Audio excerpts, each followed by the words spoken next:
Hello साथियों, एक बार फिर से आप सभी का आपके अपने चैनल एस आर जादुरिया पर स्वागत है। हम डिस्कस कर रहे हैं स्टोरी राइटिंग पर, कहानी लेखन पर। और परीक्षा में एक प्रश्न आपसे पूछा जाता है कि अंग्रेजी में कहानी लिखिए।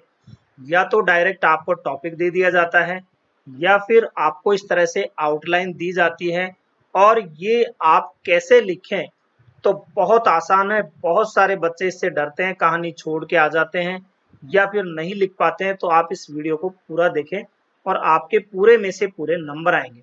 जैसे ये आउटलाइन दी हुई, एक cap seller village to village sells caps, गेस्ट tired sleep under a tree, bag beside monkey on the tree. अब एक बात तो क्लियर हो गई कि ये कहानी किसकी है। एक cap seller and the monkeys, यानी एक टोपी बेचने वाला और बंदर की ये कहानी है।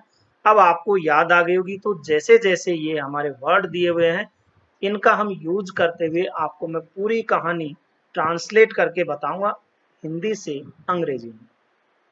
इसका आप स्क्रीनशॉट ले लें। अब ये मैंने यहाँ पे हिंदी में भी लिख दिया है, एक टोपी विक्रेता और बंदर, या फिर हम इसे एक चतुर टोपी विक्रेता भी कह सकते हैं। हिंदी में ये पूरी कहानी लिखी हुई है, आप इसका भी स्क्रीनशॉट ले लें। नेक्स्ट है, ये इंग्लिश में मैंने यहाँ लिख दी है, ए कैप्सेलर एंड द मंकीज, या इन एक लेवल कैप्सेलर। क्लियर है, पूरी स्टोरी लिखी हुई, आपको यहाँ मोरल भी दिया हुआ है। अब मैं एक एक लाइन का ट्रांसलेशन करूंगा और आपको बताऊंगा कि कहानी लिखना कितना आसान है। इसके लिए आपको कुछ बातों का ध्यान रखना है। जैसे स्टोरी की जो आउटलाइन होती है हमेशा आपको प्रेजेंट टेंस में होगी, सामान्यतः प्रेजेंट इंडेफिनिट में। इसको आपको पास्ट टेंस यानी पास्ट इंडेफिनिट में बदलना होगा। स्टोरी का जो ऑर्डर है, क्रम है, वो आप आउटलाइन के अनुसार लिखें। स्टोरी का टाइटल आपको सबसे ऊपर लिखना है, मोरल आपको सबसे अंत में यानी लास्ट में लिखना है। अब ये कुछ फिक्स सेंटेंस दिए हुए हैं जो प्रत्येक स्टोरी में लगभग इनका यूज किया जाता है। जैसे वंस या वंस अपॉन ए टाइम, एक बार या एक समय की बात। It was very sad happy या क्लेवर, वह बहुत दुखी था, खुश था या चालाक था। It thought of a plan, उसने एक योजना सोची। इस तरह से ये कुछ सेंटेंस हैं जो लगभग ज्यादातर स्टोरी में आते हैं और ये फिक्स है। आप इसका फोटो ले ले, स्क्रीनशॉट ले ले और इन्हें एक बार देख ले। चलिए अब हम शुरुआत करते हैं अपनी कहानी की। अब इसमें पहली आउटलाइन है, एक कैप सेलर, इसका मतलब एक टोपी बेचने वाला। तो लाइन बनाओगे आप जैसे हिंदी में मैंने लिखा हुआ है, एक बार एक टोपी बेचने वाला था। एक बार, once there was a cap seller, once एक बार, वाज यानी था, ए कैप सेलर यानी टोपी बेचने वाला। Village to village sells caps, गांव गांव जाके वह टोपी बेचता था। आप क्या लिखोगे, वह टोपी बेचने एक गांव से दूसरे गांव में जाता था। तो ही, जाना को क्या बोलेंगे, गो की second form went, past indefinite में। He went from village to village to sell the caps. तो इस प्रकार से आप बना दोगे, he went from village to village to sell the caps. वह टोपी बेचने एक गांव से दूसरे गांव में जाता था। गेट्स टायर्ड, इसका मतलब क्या हुआ, एक दिन वह थक गया। One day he got tired, get का हो जाएगा got second form, one day he got tired, एक दिन वह थक गया। अब थक गया तो क्या होगा, आराम करेगा। तो under slip under a tree, bag beside, यानी कि वो अपने थैले को साइड में रख करके, बगल में रख करके, स्लिप अंडर ए ट्री, पेड़ के नीचे सो गया। तो वह थैले को अपने पास रखकर एक पेड़ के नीचे सो गया। तो सोना, slip second form slept, he slept under नीचे ए ट्री यानी पेड़ के, he slept under a tree, पेड़ के नीचे सो गया। पुटिंग रखकर, बैग थैला, बिसाइड हिम यानी अपने। तो he slept under a tree, putting bag beside him, वह थैले को अपने पास रखकर पेड़ के नीचे सो गया। मंकीज ऑन द ट्री, पेड़ पर क्या थे, बंदर थे। वहां पेड़ पर कुछ बंदर थे। तो there were some monkeys on the tree, there were some monkeys on the tree, यानी पेड़ पर कुछ बंदर थे। Comes down take away caps, नीचे आए और टोपियां लेके चले गए। वे नीचे आए और टोपियां ले गए। दे कम की सेकंड फॉर्म केम डाउन, ठीक है। वे नीचे आए एंड टैग की सेकंड फॉर्म टुक, ले गए द कैप्स अवे और टोपियां ले गए। तो टुक अवे ले जाना, द कैप्स यानी टोपियां। तो they came down and took the caps away.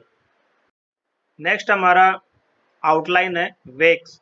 इसका मतलब क्या होगा कि टोपी बेचने वाला जगह। कुछ समय बाद, कुछ समय पश्चात टोपी बेचने वाला जागा।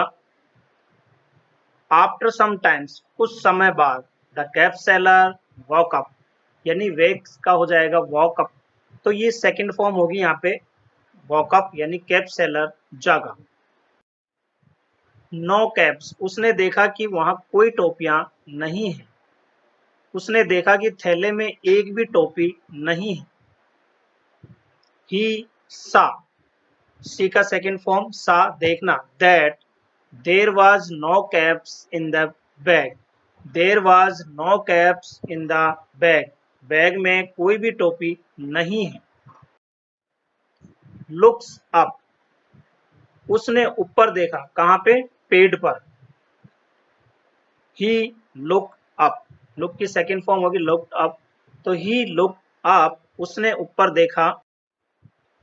सी कैप्स, उसने बंदरों के पास टोपियां देखी। तो उसने क्या देखा कि पेड़ पर जो बंदर थे सबने टोपियां लगा रखी है। तो ही सा the monkeys with his caps, तो उसने बंदरों के पास टोपियां देखी। थिंग्स ऑफ ए प्लान, उसने एक योजना सोची।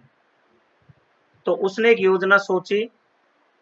He thought of a plan, सोचना, थिंक की सेकंड फॉर्म थॉट। तो he thought of a plan. Throw on the ground, यानी उसने अपनी टोपी जो है ग्राउंड में फेंक दी। तो उसने जमीन पर अपनी टोपी फेंकी। ही थ्रो की सेकंड फॉर्म होगा through. He through his cap on the ground, ground यानी जमीन पर, ऑन द ग्राउंड तो उसने जमीन पर अपनी टोपी फेंकी। डज द सेम, बंदरों ने भी वैसा ही किया। बंदरों ने भी ऐसा ही किया जैसे कैप्सेलर ने किया। The monkeys did the same, उन्होंने भी वैसा ही किया, यानी टोपियां फेंक दी। कलेक्ट्स गोज अवे, तो कैप्सेलर ने क्या किया, टोपियां इकट्ठी की और चल गया। उसने टोपियां इकट्ठी की और खुशी से चला गया। ही collected the caps and went away happily, तो कलेक्ट की second form collected, the caps यानी टोपियां, एंड वो की सेकंड फॉर्म वेंट, तो वेंट अवे चला गया, हैप्पीली खुशी से। इस कहानी से क्या शिक्षा मिलती है हमें, कभी हिम्मत मत हारो। इंग्लिश में हम कहें never lose heart, never lose heart. इसकी जो मोरल है उसको आप इस प्रकार भी लिख सकते हो कि जहां शारीरिक शक्ति असफल हो जाती है वहां बुद्धि सफल होती है, वहां बुद्धि काम आती है। मोरल है wit triumphs where physical strength fails, जब फिजिकल स्ट्रेंथ यानी शारीरिक शक्ति असफल हो जाती है तो विट ट्रायम्फ्स, विट यानी होता है बुद्धि, ट्रायम्फ्स यानी सफलता या विजय होना। इस प्रकार से आप दोनों में से कोई भी मोरल लिख सकते हो। बहुत आसान तरीके से मैंने इस स्टोरी को समझाया है, अब आप आसानी से लिख सकते हो। वीडियो आपको पसंद आया तो इसे लाइक और शेयर करें। चैनल पे नए हैं तो इसे सब्सक्राइब कर लें। हंसते रहिए, मुस्कुराते रहिए, देखते रहिए आपका अपना चैनल SR जाजोरिया। धन्यवाद।